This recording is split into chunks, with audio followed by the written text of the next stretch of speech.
Everyone has problems. Nobody is perfect, yet we value beauty and strive for perfection in any aspect of life. This conundrum of human nature is what the movie, The Soloist, is all about.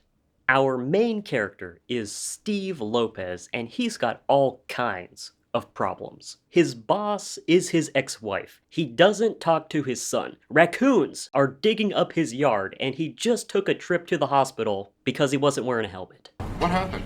He also works as a writer for the Los Angeles Times, and he's on the hunt for an interesting story to write. One sunny day in Los Angeles, Steve meets Nathaniel Ayers, who is playing a violin that only has 2 strings underneath a Beethoven statue. Mr. Ayers here has some serious problems. Okay, number 1, he doesn't have a home. Number 2, he's mentally unstable. And the third, which is the biggest problem of all, is that he doesn't have enough strings for his instrument.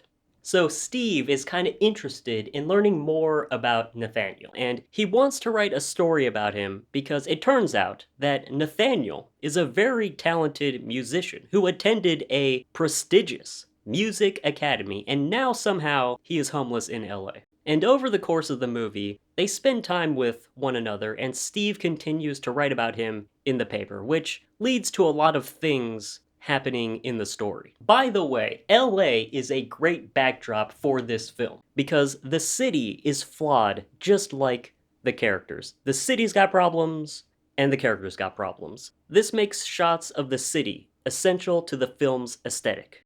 Basically, the movie is all about Steve and Nathaniel's odd relationship. Sometimes it's funny, sometimes it's tense, and sometimes you're like, Steve, don't be such a dick.